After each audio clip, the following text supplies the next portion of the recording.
Well, good afternoon, everybody. Welcome to today's Business Spotlight. I'm your host, Todd Rodden. I'm a certified executive and business coach. I own Aspire Action Coach based here in Southwest Ohio. We're thrilled to have you join us. We're also thrilled to have Bryan Michel join us today as well on the series. Bryan is the owner of Enviro-Master of Cincinnati. They're really a leader for health and safety, doing deep cleaning and sanitization in commercial applications here in the region. If you're new to the series, we're thrilled to have you join us.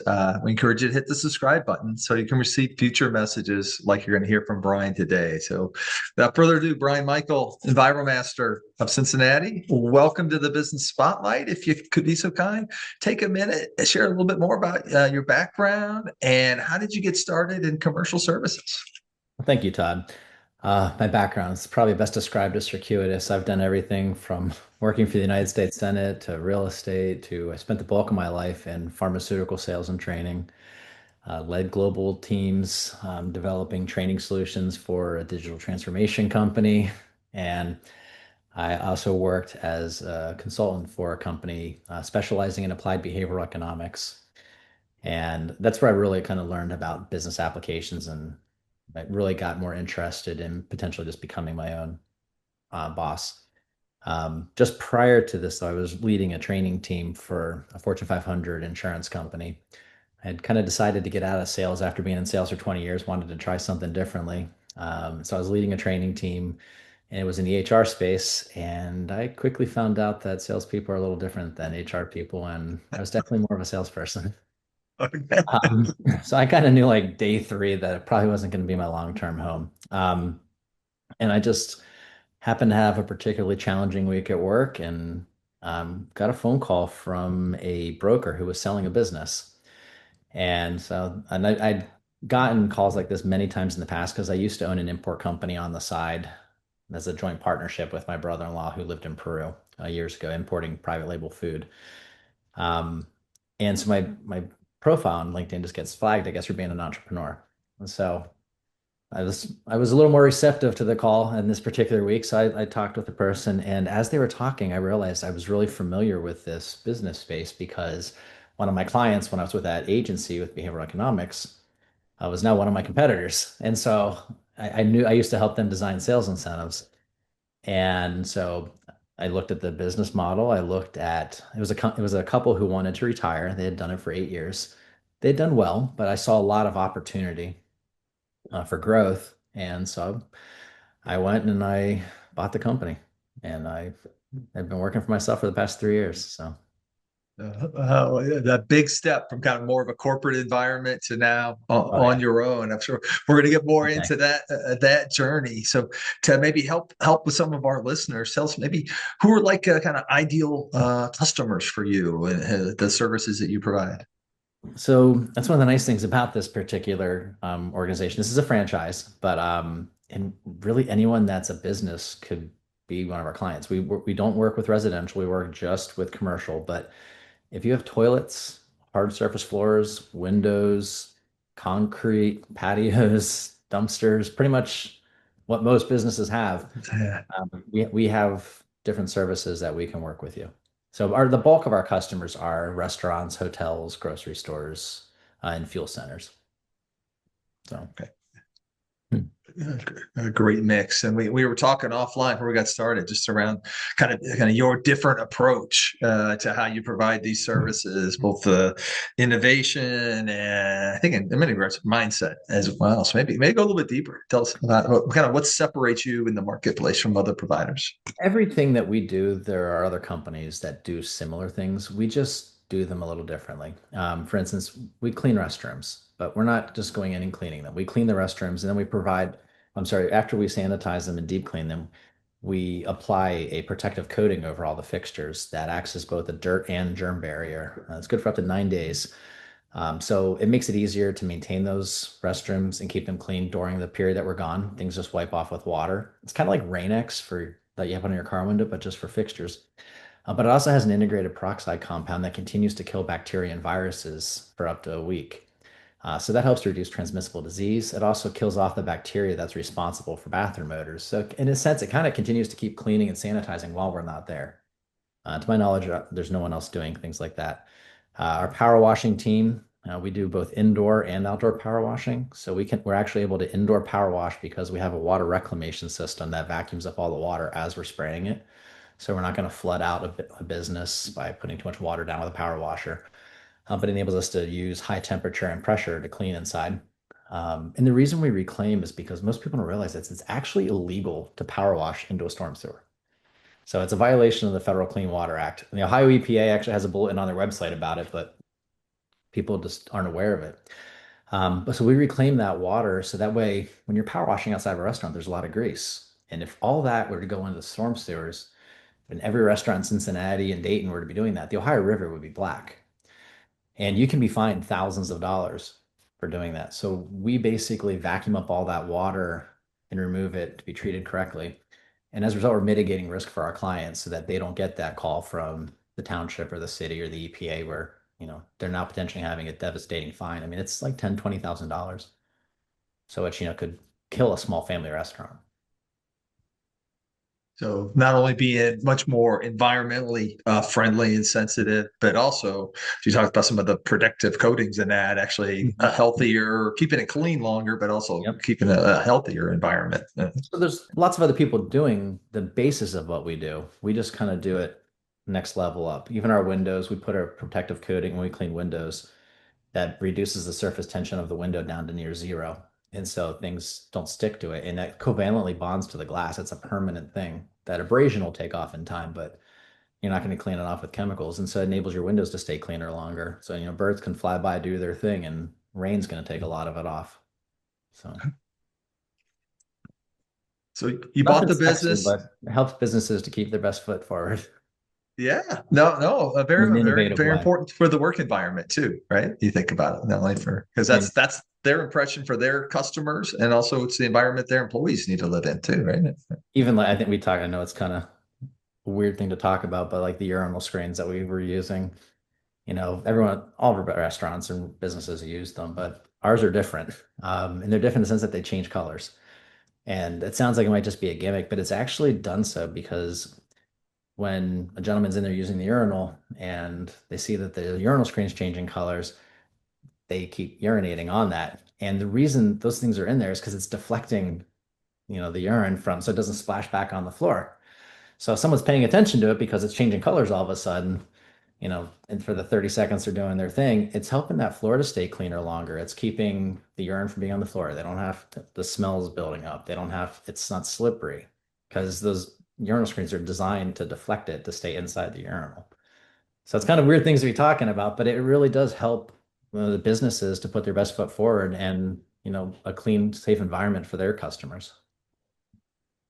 Thank you. Hey, great examples. So Really you set mentioned, that hey, up. you bought it as it was an existing business. You bought it roughly Yes. 3 years ago. You saw opportunities to grow. Maybe if you could share, like, what have been some of the key growth strategies, whether it's marketing efforts or whatnot, that have really helped kind of Um, get the growth engine going? Honestly, I think the biggest, most important thing was I created systems. It was a couple that owned it. They had 5 employees. They tried to do a lot of the work themselves, and they did a good job. I mean, they built the company up from scratch. I mean, they created a really great foundation. But as you know, it becomes really difficult to scale when you're trying to do a lot of that yourself. Excuse me. So, one of the first things I did was I hired an office manager to manage the day-to-day operations in here. And so that way it took that off of me.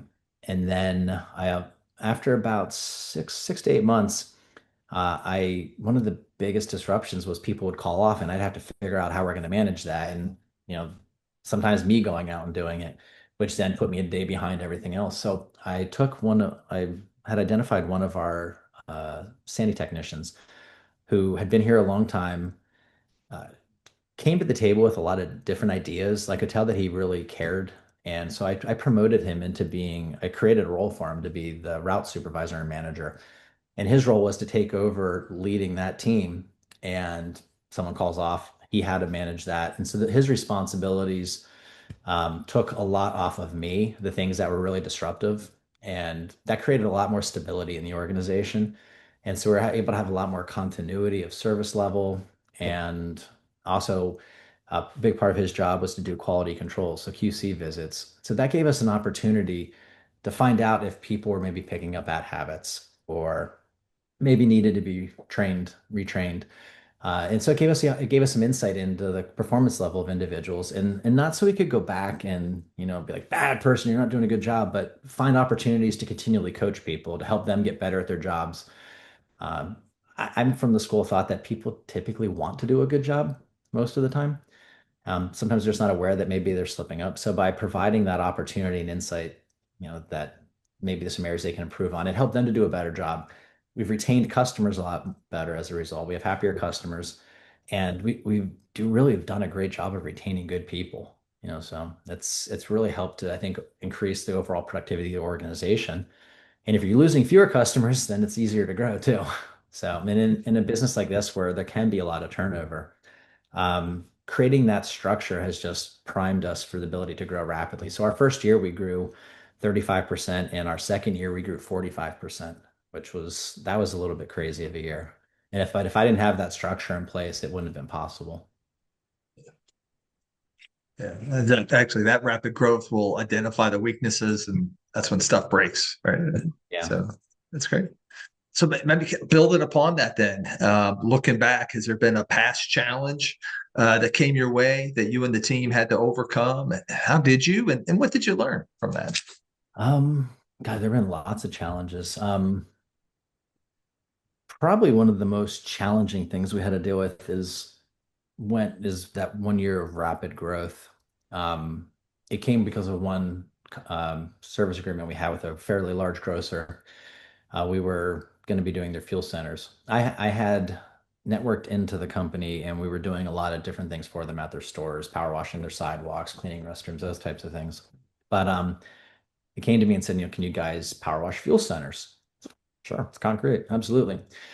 So the more I looked into it, the realized, oh wow, there's a lot more to this than just power washing, because we can't take the stuff that we're power washing. When we're doing a restaurant and we're cleaning grease, we can inject what we're picking up into a sanitary sewer because their grease trap separates all the oil and grease out, and then it gets pumped out by the company that empties their grease trap every month.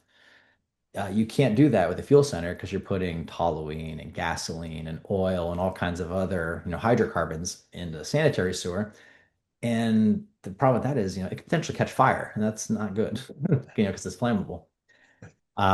So I had to figure out in 3 weeks how to mitigate that. And so, luckily, from my background in working in government, I knew some people at the EPA, called them up, figured out what all the regulatory compliance parameters were, and then found a company that could build vacuum systems that would be good for me. And then I designed a trailer and spent about, close to 70 grand to build out this huge machine, and found a company that could treat the water.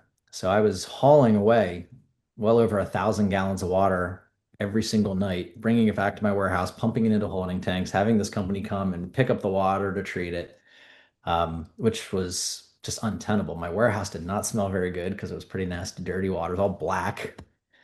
And so I had to figure out a different way. One, I was having to charge the customer a lot of money to be able to treat that water and transport it. So I started working with a company out of California that had filtration systems. So I figured out how to build an onboard water filtration plant. And so I have a 9-stage filter now on my trailer where we reclaim the water and then we run it through this 9-stage filtration process. And I bought these like commercial grade heavy duty vacuums that it's a 23 horsepower motor. So it pulls up a lot of the water. One of the warnings on the machine is do not get hose in your face, can remove eyes. It's, it's very powerful. So we're pulling up all this water, and then I'm able to run it through this filtration system. And then I run it back into my clean tank and just continue to recirculate the water. So I've been able to reduce the amount of water we're using at each location by about 70%. And then we just, we clean the filters out and put that water in a tank, and then they come and pump that out periodically, but it's not very often. And I was able to reduce costs for the customer, which they told me that that never happens. People never come to them and say, hey, I'm reducing your costs by, and I think it was like 15% or 20%. It was a pretty hefty drop. Okay. But I was able to do that without really taking a hit on my end because a lot of that was just going to the company to treat the water. So that was really largely responsible for that growth that year because we're doing 96 fuel centers twice a year. So that was a pretty big challenge to have to figure out. And I only had 3 weeks to do it. So it was an interesting time period, but we've learned a lot. And as a result, we're actually out of the 106 franchises in the Enviro-Master system, we're the number one in the country in power washing. So Okay. So kind of building upon that, that's a great story, great being innovative, actually finding a solution that ends up saving money, not just solving the problem. Curious, as you look forward, what's a current challenge you and the team have in front of you, especially now as we're kind of into this new year? so we're number one in power washing, but we're like 70th or 60th, I think, in um, our core product, which is our restroom services. I put so much effort and time into building this power washing division out that, quite frankly, I neglected that area. So we're still doing well in that area, but it's not as well as we should be based upon the rest of our business services. So large focus for this year is to grow that team. I would like to potentially have to hire 3 or 4 more sani technicians this year, so increase my team size to about 18 to 20 people. So that's a huge challenge going forward is being able to grow like that and also to be able to find the people to do those jobs. And also I want to grow deeper and wider on our customers as well too, because we offer so many different services that can help our customers. Everything from the windows to, I mean, if it's a restaurant, we can be doing the restaurants, we can clean their floors, we can do their front of house, their back of house, their windows. We have drain solutions where we can remove the fats, oils, and greases so that reduces the fruit flies, which are a huge problem in Ohio. Power wash outdoors in their dumpsters. There's just a number of things that we can do. So I would like to see our penetration of services to increase with our customers. There's no reason for one of our customers to be doing our Sani, which is our weekly restroom service, and not have us scrubbing their floors once a month or once a quarter because they're complementary services. Your toilets and your urinals are sparkling clean, but your floors not so much. So So kind of then building upon that, what's your vision long term? Hey, you're number one in power washing in the franchise chain. I'll show you when to get there one with in the it other all. services.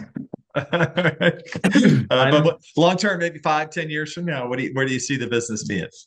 I would like so Charlotte is where our parent franchise is, and they do about $4.5 million a year in sales. We're doing 1.5. So there's no reason why, we can't triple in size based upon there are no less than 5,000 businesses in the Cincinnati region, like in our particular territory that I have that I can work with. Right now we've got about 300 clients, so I mean that's barely scratching the surface of what's possible. So I would like to be able to have much greater penetration. I would like to double the amount of customers that we have in the next, 2, 3 years. What do you think are going to be keys to unlocking that kind of growth? Well, I think having a good, strong sales team. I've built my ops team is phenomenal. I've my operations manager, who actually processed me being here, stayed on board, and he's become my right hand man. And my office manager is someone I've been friends with for better part of 30 years. So I have a really good team on that operations side. Where I've lacked is on the sales side. I've gone through a couple sales reps, and even though I used to be a sales leader, quite honestly, I just didn't do a great job of getting the right people in the position. I'm very hopeful for the person that I just hired today. I think this individual has a lot of promise, but they're definitely going to be essential to that success. I quite frankly just get pulled in too many directions that I don't have the bandwidth to be out there pounding the pavement, doing 20, 30 calls a day, because that's really what this kind of a business entails. That's a very high volume, kind of transactional sales call, very short sales cycle. It can be a 10-minute sales cycle. It's not like the long term that I'm used to. So I need someone who can be my partner in that aspect too and help me to grow, be able to articulate our message, and understand the value that we bring to our customers, be able to articulate that to them. So you've mentioned team multiple times with several examples, kind of office manager, your ops leader as well. But what have been your keys to developing a really strong team over the last few years, and also in terms of attracting new talent into the organization? Well, I kind of subscribe to the, Richard Branson philosophy, train people well enough that they can go anywhere they want, but treat them well enough that they want to stay. So I try to give people as many opportunities to cross train, to learn new things as possible. Whatever people are interested in doing, I want to support. I I realize people are people. They're not, they've got lives outside of this place. Their entire world does not revolve around working on my team. So I try to realize that and understand the challenges that people come to the table with, whether it be financially or time with their families, and try to do what I can to work around their schedules, design schedules that'll be supportive of that. And there's times where people are in financial hardship, and we'll help them out. I mean, I think letting people know that you care and doing what you can to support them, and they're coming to work because they're trying to support a family, not just because they want to come and work for my company. So understanding that at the basis that that's really what's most important to them. And I try to meet people where they are. I don't just ask for everything and give nothing. I mean, it's a reciprocal relationship. So I think that that's really important. Um, I think that, just treating people as people. It's one of these things I like about being a small business owner as opposed to being in that corporate, that at Fortune 100, Fortune 500, you're kind of a number. I like to know who the people are that work here, who their family is, what their kids' names are. How did your son do in the game this weekend? It's I think it keeps people connected. And when we do Christmas parties, we all go out to lunch. I want people to feel like they're part of something bigger than themselves. I think that drives that connection drives commitment. You have a happier employee, and happier team members are going to have better customers that are happier too. It translates directly to the service level. And ultimately, at the end of the day, that's what's going to make the company successful. So, so I think because of that, I don't know that that was always the case in previous to me owning this. I don't know that people felt that. So I think I had some damage control to do when I first came on board. And so like the first 6 months, I mean, the turnover was just crazy. And now I've got people that have been here for 3 years. We're going on 3 years. People that have been on our Sandy team for 2.5 years, which in this industry, I mean, 6 months is a long time in that kind of a role. But my turnovers, I hire 2 people a year, maybe out of 15, which is pretty good turnover in this field. So, and I attribute that to one, we've hired well. We have a really good team of people, and just building that culture where people are valued and recognized. Okay. So kind of building upon that is business owners, we're kind of frequently looking at, hey, what we feel like is a miss or we want different within the business or the team. So if there was one thing you could change, what would be that one thing? One thing that I can change in my business, Yeah. ooh, that's a tough one. I mean, the more systems I can get in place that I can create, I'm limited with what I can do financially.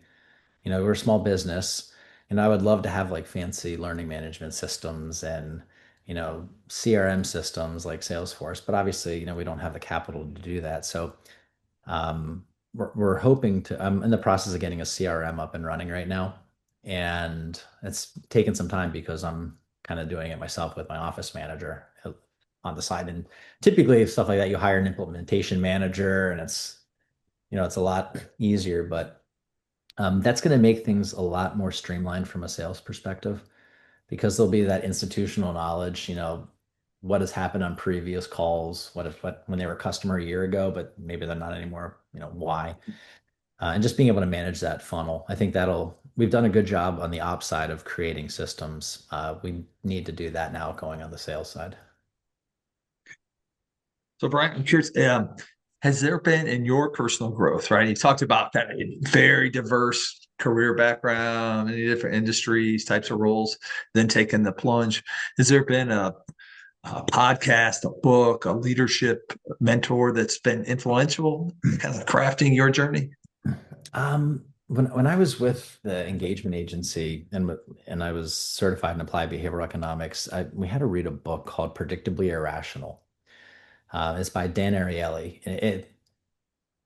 It basically kind of quantifies that people don't necessarily make the best decisions because we're irrational, and every one of us. I have a degree in chemistry, so I like to think I'm super rational. And I look at the data and I analyze it, but we're not computers, we're humans, and humans are full of emotion, and emotions drive about 90% of your behaviors. Even when you're analyzing it, how you feel about it influences it. And so the book is written kind of like at a layman's level, but it looks at a lot of the research in the field of behavioral economics, which looks at the confluence of emotions and rational thought and how the two intersect, drive what people think and or what they feel and think, and then ultimately what they do. And then when you start to understand those things, you realize that, the reason a lot of programs and businesses fail is because a bunch of people sitting around a boardroom table, like the one behind you, and sitting there coming up with the most logical way to handle this. And then when they go to implement it, it doesn't work. And everyone's like, why isn't this working? This should work. Because humans aren't automatrons, automatrons, they're humans, they're emotional beings. And when you look at that, you look at things, or when you understand that, you look at things differently, and it influences on how you can address them. I mean, they did a study, and not to be, if I'm too long, let me know, but they looked at taxi cab drivers in New York City. And the way taxi cab drivers work, they get paid, I mean, the money they make, they rent their taxi cab. And I said each day they have to make a certain amount of money to cover that. And then anything they make after that is theirs. So you would think on rainy days, taxi cab drivers would just work till no end because they'd really maximize how much they make. And then on sunny days, take the day off. Except for what happens is they work twice as long on sunny days and not as much on rainy days because they use heuristics to, like, I have to make this much money for the day, and anything I make after that, that's what I need to make per day for me to live. So they hit that target earlier on rainy days, so they call off and they leave. And on sunny days, they have to work 10 times as long because no one's taking cabs. So the heuristics that they use lead them to make irrational decisions. Whereas if they would just reverse what they were doing, they'd make a lot more money and have more free time. So things like that. So it kind of causes you to challenge your own paradigms and think like, is this logical thing really good? Or am I missing something? Am I missing that human side that's going to amend what I'm predicting will happen?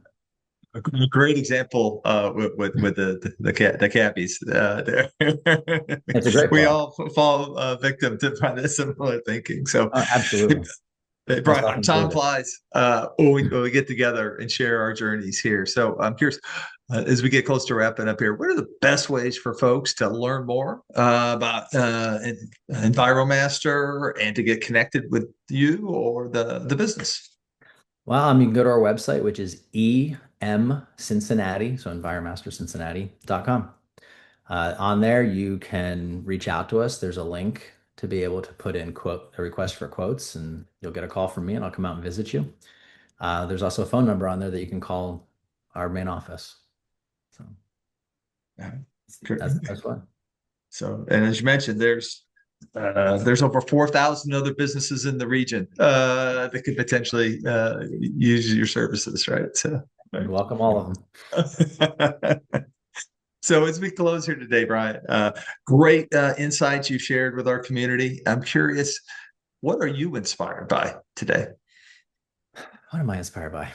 I mean, and not to sound overly hokey, but I mean, honestly, I like to help people. The reason I got into politics initially is because I wanted to go change the world. And I now have 15 families that rely on me. I mean, it's the thing that keeps me up at night. If we lose a customer or we don't have enough jobs the following week, like I have to go find that for people because people have kids and families that they're trying to support, and I need to figure out how to help them. I've always done a lot of volunteer work in the past, so being an independent owner of a business now, I can kind of combine like my philanthropic tendencies and desires with my need to support my family, and so I can, help people while I'm also earning a living, which is kind of what keeps me going. So, Great. Again, that heart, that spirit of helping people, right? Whether they're your customers, your employees, and you talked about the philanthropic opportunities in the community as well. So, Brian, Mike, thank you so much for joining us today on the Business thanks for having Spotlight, me. sharing your insights and your journey. I appreciate it. I appreciate the opportunity. Yeah. Yeah. And to our viewers, we're thrilled to have you join us. We encourage you to hit that like button. That helps us to cascade the message and build the community even more. And as I mentioned, if you haven't already, hit subscribe so you can receive future messages like the great insight you heard from Bryan here today. And with that, we thank you all and have a terrific day.